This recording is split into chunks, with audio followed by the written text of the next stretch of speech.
telah terkumpul beberapa pertanyaan yang telah kami seleksi. Insya Allah dalam waktu yang singkat ini, guru-guru kita akan menjelaskan secara cepat dan tentu saja secara lengkap. Pertanyaan pertama kepada Ustadz Arifin Nugroho, berkaitan dengan mempelajari sirah yang artinya dalam bentuk buku, kitab-kitab. Kita tahu bahwa banyak ditulis sirah nabawiyah dalam berbagai macam versi. Ada yang novel, kemudian ada yang kritik sejarah. Lantas pertanyaannya, bagaimanakah kita memilih kitab yang benar untuk mempelajari sirah nabawiyah? Silakan. Baik, bismillah wassalatu wassalamu ala rasulillah. Bagaimana memilih kitab yang baik untuk belajar sirah? Kalau bapak-bapak ibu di sini senang baca tidak? Baca WA apa baca buku sejarah? Makanya belajar sirahnya dari WA gitu. Hati-hati ya. Ini salah satu tuh, salah satu. Jadi yang terpenting adalah mempelajari itu secara menyeluruh, jangan potong-potong. Supaya nanti itu bisa pas gitu ketika menggambarkan. Yang kedua, ketika ingin mempelajari baginda Nabi SAW itu, supaya tidak hilang nilainya, maka dicari yang sahih. Gitu. Sahih ini maksudnya yang benar. Kenapa? Karena di luar sana banyak sekali. Ada orang yang tidak sahih, macam-macam keinginannya. Ada karangan seolah judulnya Nabi Muhammad, tapi jelek-jelekin Nabi Muhammad. Maka ketika ada buku yang di dalamnya sudah mulai menjelek-jelekkan Nabi Muhammad SAW, entah berbalut kritik atau apapun, lebih baik ditinggalkan. Nabi kok begini, gitu ya. Nabi kok begini, sudah. Takut niat yang nulis nggak baik kita kena racunnya. Atau yang berlebih-lebihan. Harusnya tidak seperti itu Nabi, tapi dilebih-lebihkan. Kita aja nggak enakan kalau tidak didudukkan sesuai porsinya, betul tidak? Kita RT, dibilang sama pembawa acara, terima kasih Pak RW, gitu. Kira-kira kita gimana? RT. Apalagi kalau Pak RW ada di sebelah, gitu kan. RW ini ya gitu kan. Maka tolong cari yang sesuai. Jangan naik-naikkan posisi Nabi yang tidak sesuai. Takutnya kita menjadi umat-umat terdahulu gitu. Maka kita lihat, boleh dalam bentuk apapun. Ada orang yang ketika belajar itu senangnya bentuknya novel. Novel itu cerita pada suatu hari, enak tuh begitu. Ada yang senangnya membacanya dengan data. Bahwa Nabi Muhammad dilahirkan pada ini, saat ini. Petanya ada yang begitu. Tapi kebanyakan kalau orang Indonesia nggak suka baca novel, nggak suka baca data. Sukanya didongengin. Nah, betul tidak? Berarti ke pertanyaan berikutnya, bagaimana cara bisa mendapatkan pelajaran sirah dari mereka-mereka yang mampu mengajarkan pada kita dengan tepat dan baik. Kurang lebih begitu, wallahu a'lam. Baik, terima kasih. Kang Rasid, ini pertanyaan menarik sekali berkaitan dengan penyakit atau virus yang menyebar pada saat ini yang disebut dengan virus corona. Pernahkah terjadi pada masa Nabi? Wallahu a'lam bimuradi. Saya sedikit punya bacaan tentang bahwa pernah terjadi pada saat Khalifah Umar Ibn Khattab. Ketika ia hendak sidak ke lapangan di Syam. Namun di Syam terjadi wabah ta'un itu wabah kolera. Ketika hendak menuju Syam, Syria, sehingga sebelum sampai di sebuah kota, ada menyampaikan pesan Rasulullah SAW, yaitu Sayyidina Abdurrahman bin Auf. Jika engkau di satu negara, di satu tempat ada sebuah wabah kolera, janganlah engkau masuk ke dalamnya. Kau kembali pulang ke kampungnya. Itu satu. Yang kedua, Nabi mengajarkan kepada kita kalau sedang ada wabah berdoa kepada Allah dan Rasulullah. Sambil juga ikhtiar pakai masker. Walaupun sekarang masker sudah mulai habis, Mas Agung, masker itu. Nah ketika itu Nabi mengajarkan ada sebuah salawat, Bismillahirrahmanirrahim, Allahumma sholli ala sayyidina Muhammadin wa alihi wasallim, tadfa'u biha anna minat ta'un. Ya, berdoa saja semoga kami, kalau sekarang ganti tadfa'u anna minat corona gitu. Dan belum ada pada era Nabi. Sebab era sekarang penyakit itu aneh-aneh. Ini kalau boleh kita introspeksi sedikit kepada penanya, bahwa di negara, di dunia ini tidak hilang dari kalau membuat sebab akan datang akibat. Kalau sebabnya halal, akibatnya halal. Kalau sebabnya haram, akibatnya haram. Sok atuh punten, kalau kita makan daging, badan jadi sehat. Makan daging sapi, makan daging ayam, badan jadi sehat. Makan ikan salmon atau tuna, badan jadi segar. Kalau makan kelawar dan tikus, badan jadi apa atuh? Kan Allah sudah nyampaikan melalui Rasulullah, bismillahirrahmanirrahim, kulu mimma fil ardi halalan thayyiba. Dua syaratnya makan itu. Pertama halal, cara mencarinya. Yang kedua thayyiban, cara mengkonsumsinya. Kang Rasid ada saya minum pelan-pelan, pakai ginger, pakai seloki. Baik sekali satu seloki kecil. Ternyata satu seloki caranya baik. Yang diminum vodka dan Jack Daniel, itu mah haram atuh. Maka punten sekali, itu sebuah akibat. Atuh punten, kalau berbuat maksiat ada akibat. Ada akibat. Contoh, sekarang punya syahwat. Syahwat ada dua, ada syahwat makan, ada syahwat seks. Kata ibunda, nak, kalau kamu suka lawan jenis, nanti mama carikan buat calon suamimu. Ini cara halal, nikah namanya. Kalau maksa melawan rambu-rambu, ketika dia nyari melampiaskan seks di luar nikah, dikirim virus namanya AIDS. Akibat AIDS tuh. Nah kalau makan ayam saja atau ikan, gak mau mah bikin kelelawar, sok atuh makan. Akibat corona terkirim. Lebih kembalikan kepada makanlah makanan yang halal dan minumlah minuman yang. Artinya sudah diciptakan pattern-pattern yang jelas yang tidak perlu dilanggar begitu Kang Rasid ya. Baik, kembali ke Ustadz Arifin. Mengapa pada masa kenabian umat-umat terdahulu merepresentasikan Tuhan dalam wujud patung atau berhala? Mengapa umat terdahulu, walaupun tidak semua, ada beberapa umat nabi-nabi terdahulu itu, mereka itu seolah membuat Tuhan dengan patung. Ya. Dari zaman Nabi Nuh alaihi salam, ada Yaguth dan lain sebagainya. Lalu kalau Nabi Shallallahu Alaihi Wasallam itu kita tahu bersama, ada beberapa patung yang diletakkan di seputaran Ka'bah, walau memang jaraknya berjauhan, Lata, Uzza, Manat. Kalau kita lihat sebab musababnya apa? Apakah itu tiba-tiba ada begitu saja? Ada yang begitu. Tapi yang disampaikan oleh Allah Subhanahu wa taala dalam Al-Qur'an itu ada di antara patung-patung yang dibuat itu ternyata awalnya adalah orang-orang soleh. Orang soleh di masanya. Tapi orang soleh ini meninggal dunia. Ketika orang soleh ini meninggal dunia, masyarakat di situ merasa kehilangan. Karena kehilangan, maka kalau dulu bisa dekat dengan mereka, sekarang sudah tidak ada lagi. Mulailah mencoba untuk menghadirkan mereka. Dihadirkan mungkin dengan tulisan nama. Pertama masih betul. Lalu generasi ini hilang, nama tidak cukup dengan gambar. Generasi ini hilang, gambar tidak cukup dengan patung.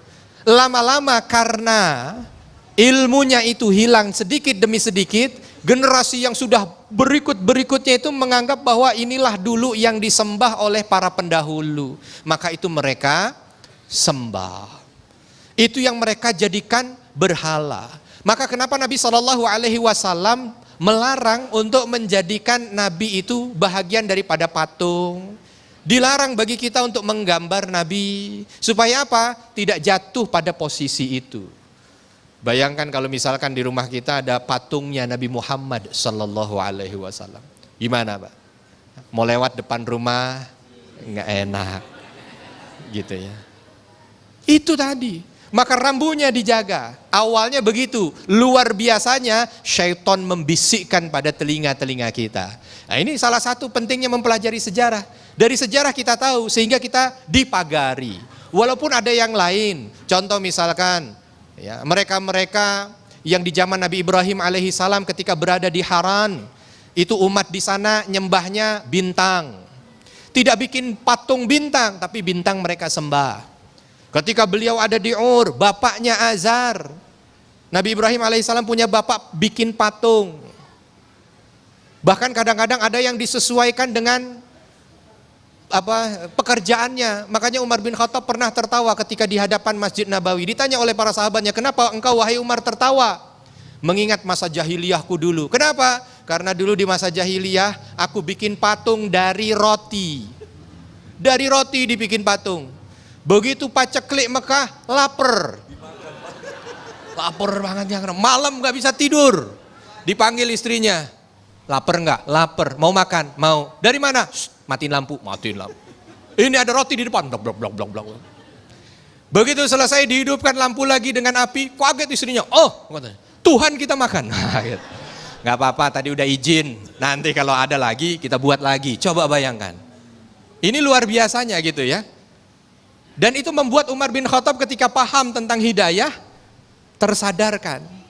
Dari situ kita juga mencoba untuk belajar. Oh ternyata bahagian-bahagian yang dilakukan oleh mereka-mereka yang menyembah berhala pada masa itu menjadi bahagian pelajaran buat kita. Sehingga kita tidak terjebak pada hal yang tersebut, hanya satu kalimat bagi kita, mengesahkan Allah subhanahu wa ta'ala. Baik, kembali ke Kang Rashid.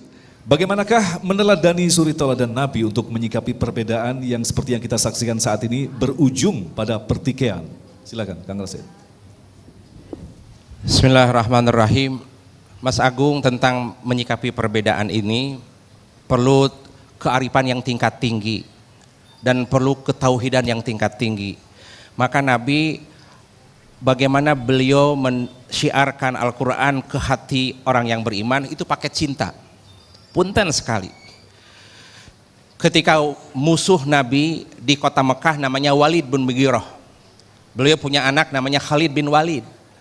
Kemudian istri paman beliau Abu Lahab, Hammalatal Hatab, dia membawa duri tebarkan di depan rumah Nabi supaya Nabi terluka. Itu perbedaan antara adat istiadat dan perbedaan ketika itu beda agama. Namun menghadapi perbedaan ini memang perlu dengan kearifan yang sangat tinggi sekali. Contoh punten sekali, kepada orang non muslim saja, kaum musyrikin saja, ini biar menjadi tolak ukur barometer. Ketika Nabi melihat Wahsy dibayar oleh Hindun untuk membunuh Sayyidina Hamzah, dipanah Sayyidina Hamzah dan kena kepada tubuh Sayyidina Hamzah dan menjadi syuhada Uhud. Itu Hindun dengan beringasnya dia ambil hati, di bedah dadanya diambil hati Sayyidina Hamzah dan dimakan. Nabi teh lihat, pamandanya dilihat, itu manusiawi. Kemudian Wahsy pun menghantam, bibir Nabi robek, bahkan gigi serinya tunggal, sampai darah bercucuran. Dalam kondisi seperti ini, Nabi sibuk mencari sorban supaya itu darah tidak jatuh ke tanah. Dia tahan itu darah. Sayyidina Abu Bakar dan Sayyidina Ali, ya Rasulullah, biarkan aku yang membersihkan darah itu. Tidak, wahai Ali, saya khawatir kalau darah ini jatuh ke tanah gempa kepada mereka.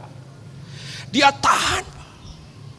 Kemudian Nabi manusiawi kalau benci kepada orang itu, tapi Allah menasihati Nabi, Muhammad, engkau tidak boleh ngecap kepada mereka, engkau tidak boleh mengajab mereka. Ajab itu wilayahku, kata Allah. Mengampuni dosa dia itu wilayahku. Wilayahmu hanya menyampaikan saja. Itu kepada Wahsy. Ternyata Wahsy setelah itu masuk Islam.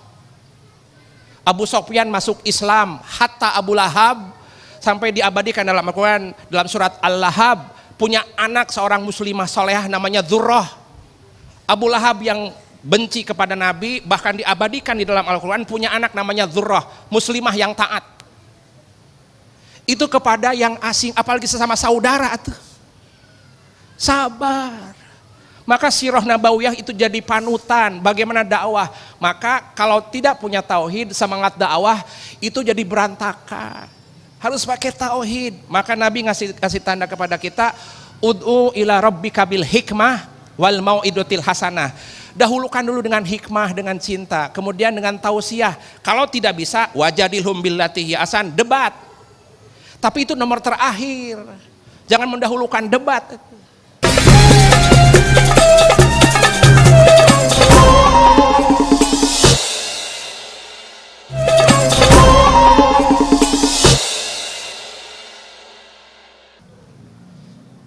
Bapak dan Ibu sekalian yang dirahmati Allah, Nabi SAW melalui hadis yang diriwayatkan dari Abu Hurairah radhiyallahu an pernah menyampaikan bahwa setiap nabi ada doa yang Allah berikan dan doa itu pasti dikabulkan.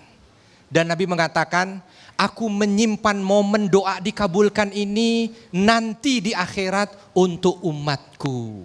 Masya Allah.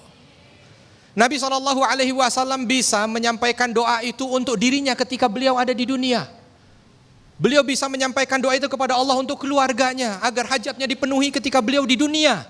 Tapi ternyata itu tidak dilakukan oleh beliau. Beliau katakan, aku simpan doa mustajabah ini nanti untuk menyelamatkan umat-umatku agar mereka masuk ke dalam surga. Masya Allah. Maka dari itu, dengan cinta Nabi yang luar biasa seperti itu, jangan biarkan cinta ini bertepuk sebelah tangan. Allah masih beri kesempatan hidup kepada kita. Pupuk cinta itu dengan apa? Dengan lebih dalam mengetahui tentang siapa baginda Nabi SAW. Mohon maaf Bapak Ibu, kalau ada orang datang yang kita tidak kenal tiba-tiba datang ke kita, Pak, Bu, saya sudah bikinkan satu buku berisi biodata Bapak atau Ibu. Silahkan baca dan kita lihat semuanya benar.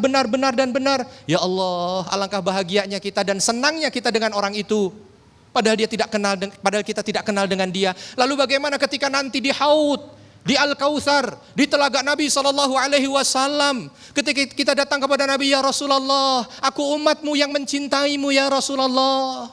Lalu tahu bahwa kita termasuk hambanya, kita termasuk umatnya yang dalam sisa hidup kita terus dekat kepada Nabi melalui sirahnya. Nabi datang kepada kita dengan tersenyum dan Nabi mengajak kita untuk masuk ke dalam surga secara bersama. Masya Allah. Alhamdulillahirrabbilalamin. Mari kita alangkah indahnya tutup dengan doa bersama-sama. Semoga melalui baca sholawat kepada Kangjeng Nabi, doa kita dikabulkan kepada Allah Subhanahu wa Ta'ala. Bismillahirrahmanirrahim. Alhamdulillahirrabbilalamin. Allahumma ja'al ayyamina ayyami Rasulillah. Ya Allah, jadikanlah hari-hari kami beserta Rasulullah. Allahumma ja'al layalina layali Rasulillah. Ya Allah, jadikanlah malam hari kami beserta Rasulullah. Allahumma ja'al majalisana majalisa Rasulullah. Ya Allah, jadikanlah majlisnya damai isaku majlisnya Rasulullah sallallahu alaihi wasallam. Allahumma mla' qulubina bihubbi Rasulillah. Ya Allah, penuhilah hati-hati bangsa kami, penuhilah hati-hati para pemimpin kami, penuhilah hati-hati warga-warga saudara-saudara kami Indonesia dengan cinta kepada Nabi Muhammad sallallahu alaihi wasallam. Allahumma asrah suduruna bi ulumi Rasulillah.